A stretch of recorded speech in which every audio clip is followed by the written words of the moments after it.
Hi guys, Kaz here, and today I'm going to be talking about all the books I read in March. So, throughout all of March, I was a co-host and participant of the Femathon readathon. Most of these books fit them. There were a few others scattered in between. So let's just kick off into it.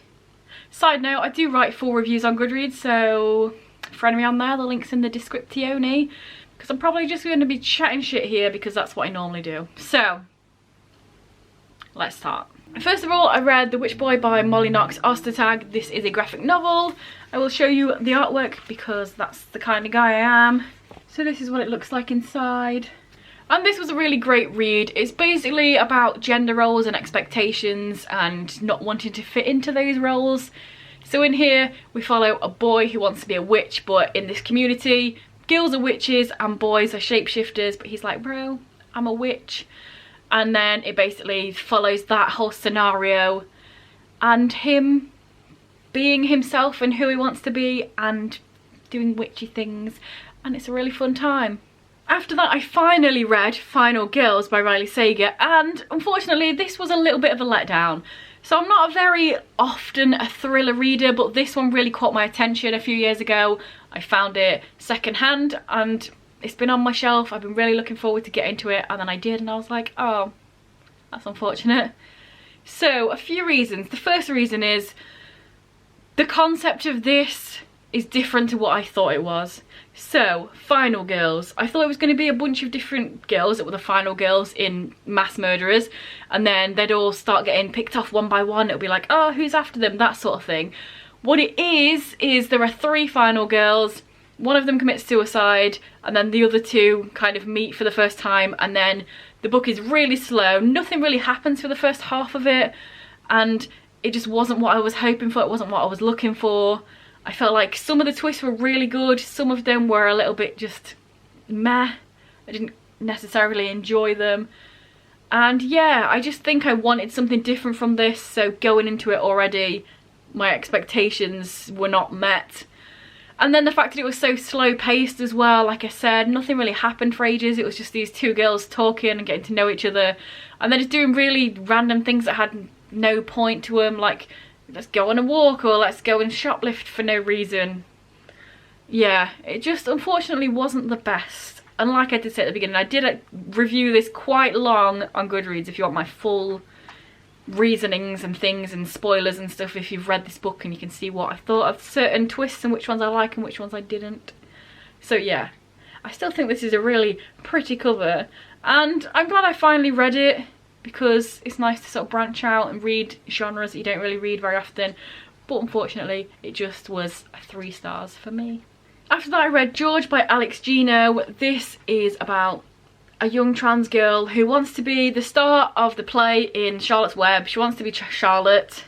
She wants to be Charlotte, and her teachers are like, no, that's a girl's role. And she's like, I am a girl. And yeah, it's just really nice and really sweet. It's a middle grade, so it's not too heavy. There's certain things, there's a bit of bullying going on, but it's not too heavy. It's not harrowing or anything. It's really nicely done for a younger audience and for an older audience. And yeah, I thought it was really great. And also there's like a companion novel of this where it's a little bit later on and she has come out and she is herself, and it follows a different character called Rick. And I really want to get to that because I really liked Rick in this book, and I could tell that there were different things, undercurrents of his personality and who he was and stuff. So I think that'll be a really great book as well. After that, I buddy read Cemetery Boys by Aidan Thomas with my friend Cody, and I loved it. It was great. I've put it off for so long. I mentioned this in my haul when I talked about this, but basically I've been wanting to read this before it even came out, and then everyone was hyping it and everyone said it was amazing and everyone said it was brilliant, and then I got scared. I was like, I don't want to buy that book and read it and then be disappointed because everyone's hyped it too much. But then I got the push and the shove to pick it up and read it from Cody, and it was so good. It was so much fun. I loved it. I loved all the characters. I loved the whole setting of the Bruges and the magic and the ghost. I absolutely adore Julian, who is the ghost that Yadriel accidentally summons when he's after somebody else. I love him. I love his character. It's just the best sort of character. And the storyline was really fun and interesting. I didn't really know, other than that, what this book was about. but there's like a bit of a mystery that's being solved as well. The main character is trans, wants to be a brujo, but the relatives, the traditions, the communities say you're not a real man, so you can't be. But he's trying to prove himself and show that yes he is. And yeah, I just loved it. It was so good. The hype is real. I'm glad I finally read it. I'm glad I got that push to read it. And yeah, the characters were great. The storyline was great. After that I read Piecing Me Together by Renee Watson. This book was very much a slow burn. When I first started reading it I wasn't really fully invested. But as it goes on, it's very insular. It's more of a character study on Jade, the main character, and just her going about her business, being a black girl, what it means to be a black girl, having these sort of duality. She really likes art and she really likes school and she wants to do things and she likes languages. And on the other side of the tracks, people are like, oh, she's black, so they don't expect her to be that and they don't expect her to be articulate, but then why not? She's a person, she can be who she wants. So there's a lot of just, it's like it's not an arc of a story per se. It's more a series of events and a series of things and just living in this character's life for a little bit. So yeah, it did take me a little while to get into it because there wasn't really that arc necessarily. There was sort of a main thing. Basically she wanted to be on this program where you go abroad because she really likes languages and help out abroad, so it's kind of her wanting to be on that track, but then instead getting put into this other group where it's like vulnerable girls being mentored by other older women and showing them new things and stuff. But that's not necessarily where she wants to be, and she's kind of like, why am I in this? Why do you give me opportunities but not the one that I actually want? And yeah, it was an interesting book. I did enjoy it. Like I said, it was a bit of a slow start, but I ended up thinking it was a really interesting story about one specific character. After that I read Patina by Jason Reynolds. This is the second book in the Track series. Is it a series? Is it just 4 novels that kind of link together? Both. So this one follows Patty and each book follows a different character in this running club thing stuff. She's a long distance runner and it's all about her and her family and who she is and running. Her and her younger sister don't live with her mum anymore because she has diabetes and lost both of her legs because of it. Her father died a few years ago and she's dealing with that side of things, looking after her younger sister and trying to be there for everybody and trying to be strong. She also doesn't like losing, so she's, excuse me, don't eat that, bunny. Bunny! Sorry about that. One of my cats is old and is not allowed to eat dry food because she just throws it up. Back to this book. Yeah. It's about running and it's about Patina and her life and her family life and her white mum. People think she has a white mum, but it's just like her uncle and his wife, I think it is if I remember correctly, look after her and her sister ever since her mum sort of couldn't handle looking after them anymore. And yeah, it's just an interesting book, interesting series. Like I say, each book in the series follows a different character who has a different family life and different things that they're dealing with while also being on this running team, so it shows you both sides of stuff. And yeah, I enjoyed this one. After that I read You Should See Me in a Crown by Leah Johnson. This is just a whole heap of fun. It is about a girl who wants to go to a college, a specific college, and she doesn't have the money for it.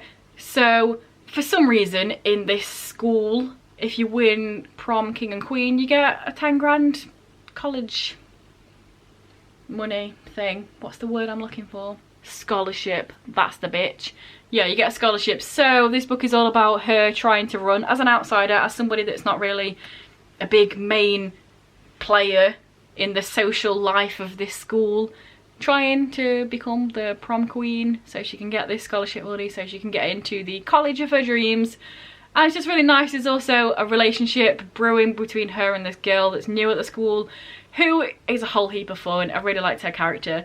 There's also a lot of friendship issues and family stuff. I didn't know going in this that the family aspect was going to be as big, and also that this book had disability rep in it. I will talk at the end about which books fit in with what Femathon prompts, but this one Her brother has sickle cell, so he's ill quite a lot and stuff like that, and I didn't know that was going to happen in here, so it's nice to have that representation. Sickle cell is something that affects black people more than white people for some reason. I don't know if there's like a scientific study and reason for that, but it's a thing. So it was very interesting to see it in here and see it discussed and just be a part of his normal life and her life. And yeah, I really enjoyed this book. It was cute, it was sweet, it was fun. There were a few little bits that niggled at me for reasons. I think I went into them on Goodreads. Just a couple of miscommunication tropes that I really hate happen in here, so those kind of dampened my experience a few times. For example, without going into any sort of detail, she keeps the reason she's running for prom queen secret from by most people for reasons. Some of the reasons I totally understand, I see why, that makes sense.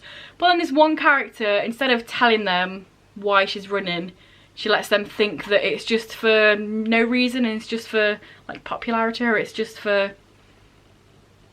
bigging herself up. And then it makes no sense because the outcome of that is worse than if she just said, oh, it's because I need the 10 grand.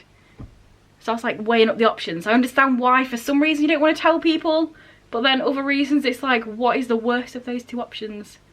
It's the not telling, so why would you not tell? And then like the next chapter she tells them anyway. So it just felt like unnecessary conflict for no reason, just to put some angst in here. I felt it wasn't needed.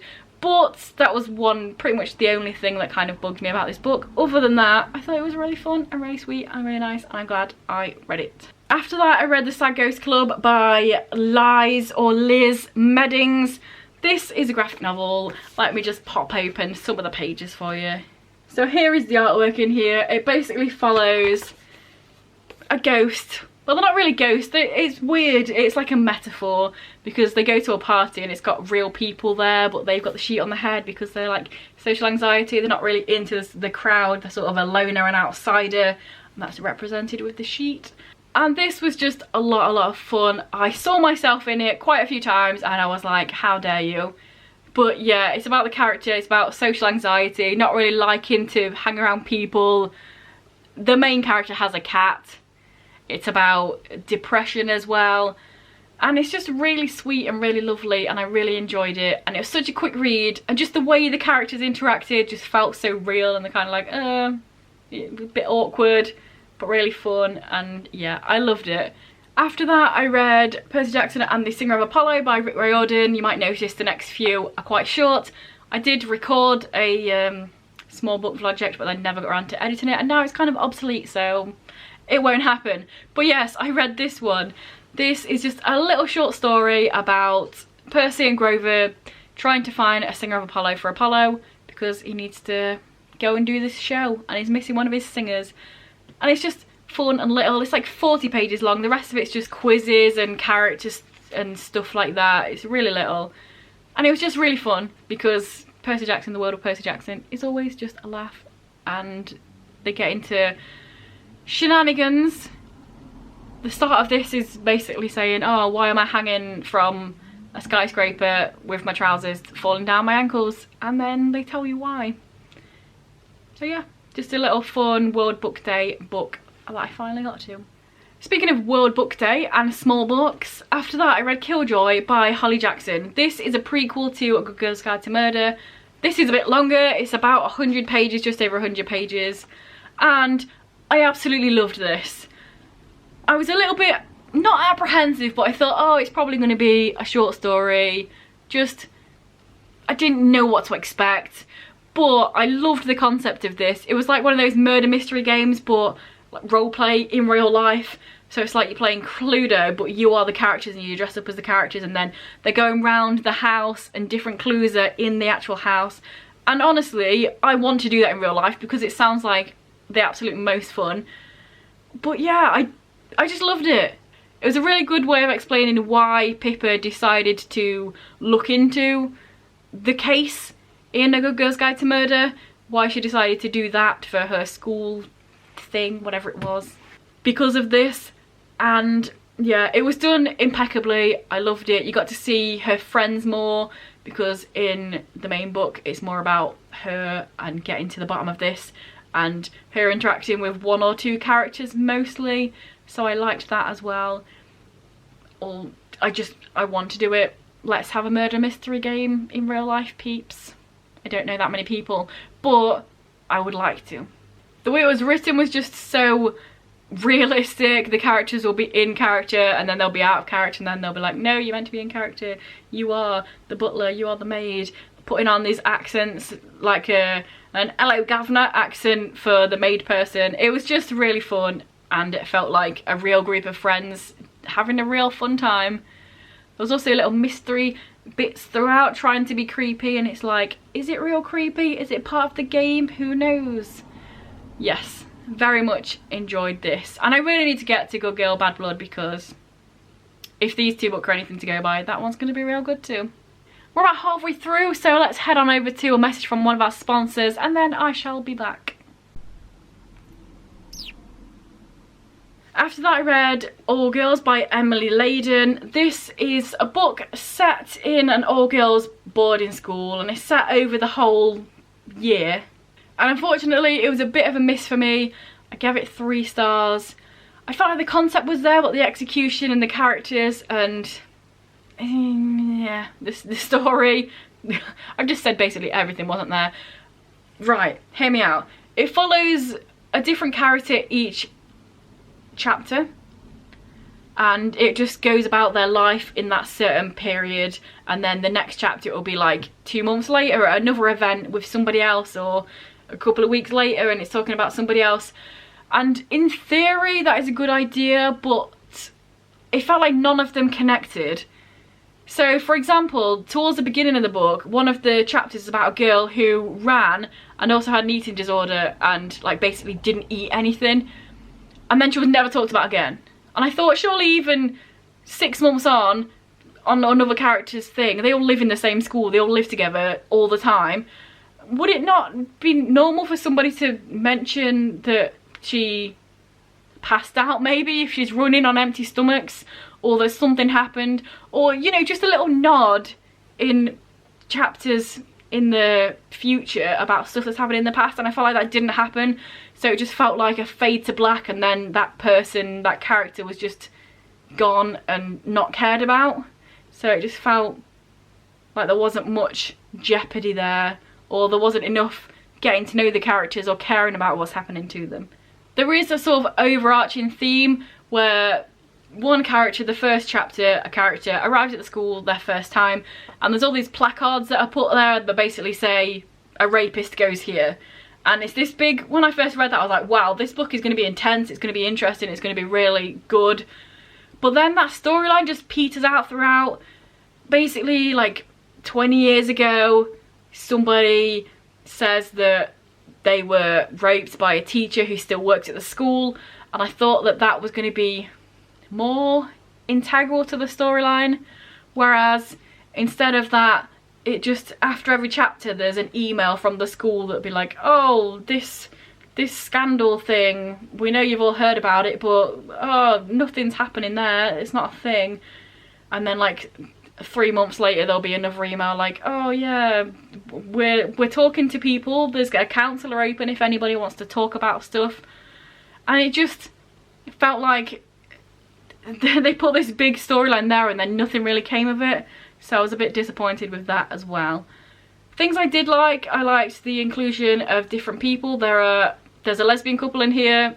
Of course, an all-girls boarding school, there's probably going to be some lesbians there, so I liked the fact that they included that. There are also different characters of race. There's black characters, there's POC characters. One of the things I didn't enjoy though, and is very relevant at the moment with all the talk going on, but I felt like, and hear me out, this is an arc, so it could have been changed. Like, I'm not throwing shade, it could have been changed, this might not be a thing in the actual book, but it felt like every time an Asian name was brought up, it was always in the context of them being really smart, and that is a really harmful stereotype. I know it doesn't seem like it, like, oh, smart's not bad, but it is harmful because characters that are Asian shouldn't just be forced into this one category. Like, there was literally one character's name who was brought up twice. The character wasn't a POV character. The name was brought up twice, and both times it said the full name and then who is the top of the school. Not that the school actually keeps a record of who's at top. I said it in that sort of way both times, and I'm like, if the school specifically doesn't rank students, why, as both times that character is mentioned, is the fact that they are the top ranking student in the school, but also the school doesn't rank. Not that they rank, but that person is definitely the top. It just felt like it was unnecessary, personally. But yeah, I could see what the author was trying to do. They were trying to show different characters' stories, showing that women, girls aren't a monolith. Everybody's different, everybody has different experiences and different stuff going on in their life, and I appreciate that that's what the author was trying to do, but I just felt like it didn't quite hit the mark in here, personally, for me. And then last but not least, I read Slay in Your Lane, The Black Girl's Bible, I think is the full title. This is a non-fiction book, and it's all about black British women and their experiences, and it's like a Bible of sorts to black women, say, oh, this is what you need to know and how you can do stuff and etc. This one, I thought there were good bits and not so good bits. Obviously, like straight up, I'm obviously not the target audience. We'll get that out of the way straight away. But reading it, I thought there was some sections were really interesting. For example, the school section was really interesting. There was loads of stats and statistics and things that were talked about in there. For example, did you know that black girls are the most likely group of people to like to read? There you go, big up black booktubers. That's the thing. And also sort of the universities and the percentages of people that get into certain universities. I thought all of that was really interesting. The media section was really interesting about how a lot of male and female black British actors tend to go over to America because there's not enough roles in England for black people, and how it feels like they have to gain their stardom over to America and then England will accept them and let them into roles. I thought that was really interesting, about directors and how black British female directors are very, very rare. They don't get the screen time. Also about sort of the top 100 films in that period of time, maybe like 2018 it came out, so it might have been that year or those few years, how only a certain percent of them had black characters in their main cast. And also actors, the top actor that was in more films than any other black British person was Noel Clarke, and that is because he is also a director and he directed loads of the films. So it was like, oh, we have to direct the film to be able to put us in it because other people aren't putting us in it, that sort of thing. And yeah, that was really interesting, loved that. I thought it was interesting that they talked about mental health and well-being and stuff, and how there's like two sides of the same coin of not being able to get it. So on one hand, you've got families who are very anti mental health, if they come from a black Christian background, or if they've come from different countries where they say, well, mental health, just pray, or it's not that bad, I had it worse coming over here. And then on the other hand, you've got the people that work in healthcare and not diagnosing black people as much. So it's like both of these things are making it hard to deal with mental health stuff. And so again, I thought that was interesting.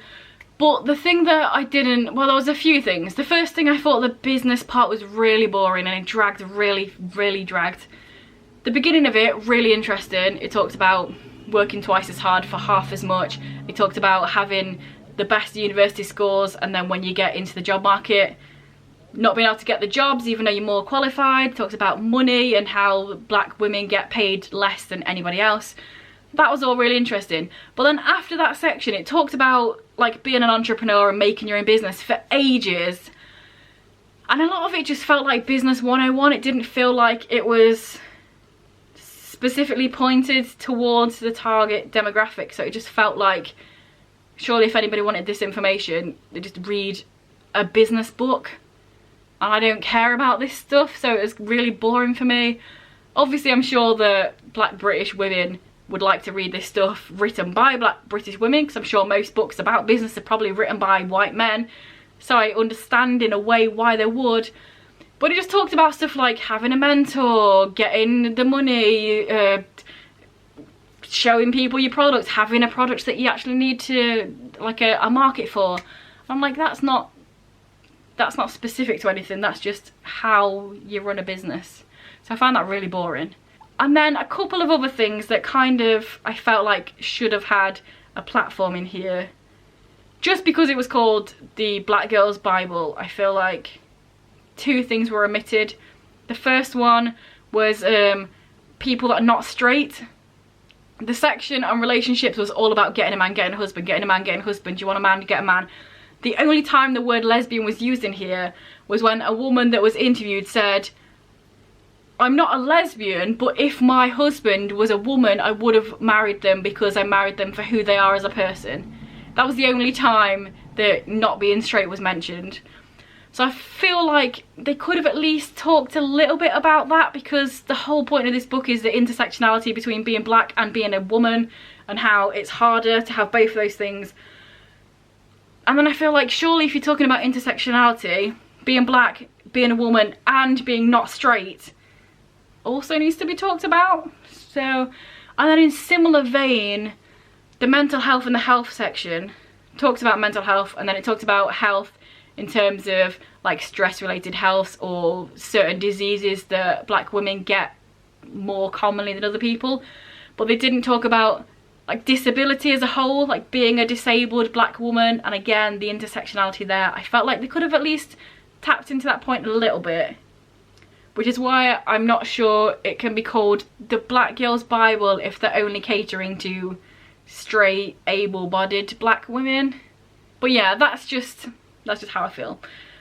Definitely worth a read though. There was so much information in there that was really interesting and really good to know and to see. So many like specific facts, it's great. So now if anybody moans about stuff, I can give them facts. You know, when you see people doing that whole I'm not racist but blah blah blah blah, I can be like, bitch, here's the facts. Yes, you are being racist. So that's interesting to have in my sleeves. But yes, that was all I read in March. I'm going to quickly go through what each of these did for the Femathon. So Slaying Your Lane was obviously for non-fiction. All Girls, I put in platonic femme relationships. This was a change from my TBR. You Should See Me in a Crown was my femme positive rep, but like a lot of the books in here, it can, you know, also fit into a bunch of other stuff like the LGBT and the BIPOC sector. Oh, and the disability rep, which Patina was my disability / neurodiversity rep 1. Piecing Me Together was for BIPOC rep. George was my LGBTQIA plus rep. Final Girls was for Femme Fights Back. And then finally I had The Witch Boy in Wildcard, so all of them except Read a Classic. And there we go, that was all the things I read in March. Let me know down below if you read any of these, if you like what they sound like. Say some words down below, I'll reply. All that jazz. And if this is your first video by me and you enjoy it, then please check out some of my others. And if you continue to enjoy it, then please subscribe, that'd be awesome.